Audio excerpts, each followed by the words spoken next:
Kejadian pasal 12. Abram dipanggil Allah. Berfirmanlah Tuhan kepada Abram, "Pergilah dari negerimu dan dari sanak saudaramu dan dari rumah bapamu ini ke negeri yang akan kutunjukkan kepadamu.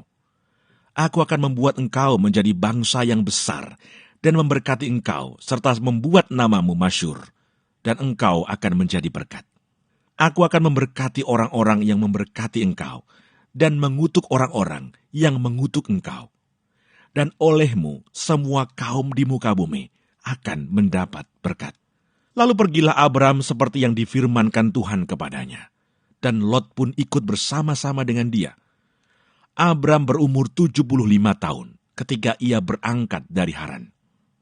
Abram membawa Sarai istrinya, dan Lot anak saudaranya, dan segala harta benda yang didapat mereka, dan orang-orang yang diperoleh mereka di Haran.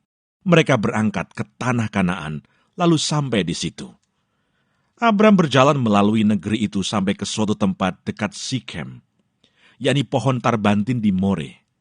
Waktu itu, orang Kanaan diam di negeri itu.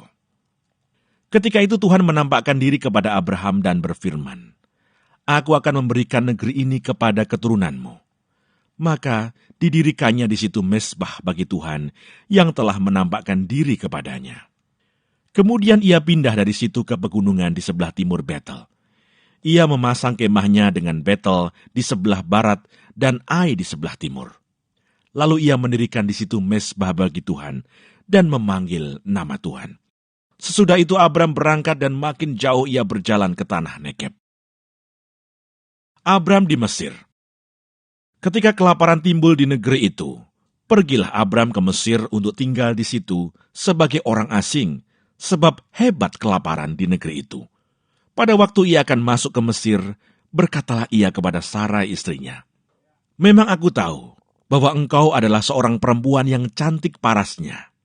Apabila orang Mesir melihat engkau, mereka akan berkata, 'Itu istrinya.' Jadi mereka akan membunuh aku dan membiarkan engkau hidup. Katakanlah bahwa engkau adikku, supaya aku diperlakukan mereka dengan baik karena engkau, dan aku dibiarkan hidup oleh sebab engkau." Sesudah Abram masuk ke Mesir, orang Mesir itu melihat bahwa perempuan itu sangat cantik. Dan ketika punggawa-punggawa Firaun melihat Sarai, mereka memuji-mujinya di hadapan Firaun, sehingga perempuan itu dibawa ke istananya. Firaun menyambut Abram dengan baik-baik, karena ia mengingini perempuan itu. Dan Abram mendapat kambing domba, lembu sapi, keledai jantan, budak laki-laki dan perempuan, keledai betina dan unta. Tetapi Tuhan menimpakan tulah yang hebat kepada Firaun. Demikian juga kepada seisi istananya, karena Sarai istri Abram itu. Lalu Firaun memanggil Abram serta berkata, "Apakah yang kau perbuat ini terhadap aku? Mengapa tidak kau beritahukan bahwa ia istrimu? Mengapa engkau katakan, dia adikku, sehingga aku mengambilnya menjadi istriku? Sekarang, inilah istrimu, ambillah dan pergilah." Lalu Firaun memerintahkan beberapa orang untuk mengantarkan Abram pergi bersama-sama dengan istrinya dan segala kepunyaannya.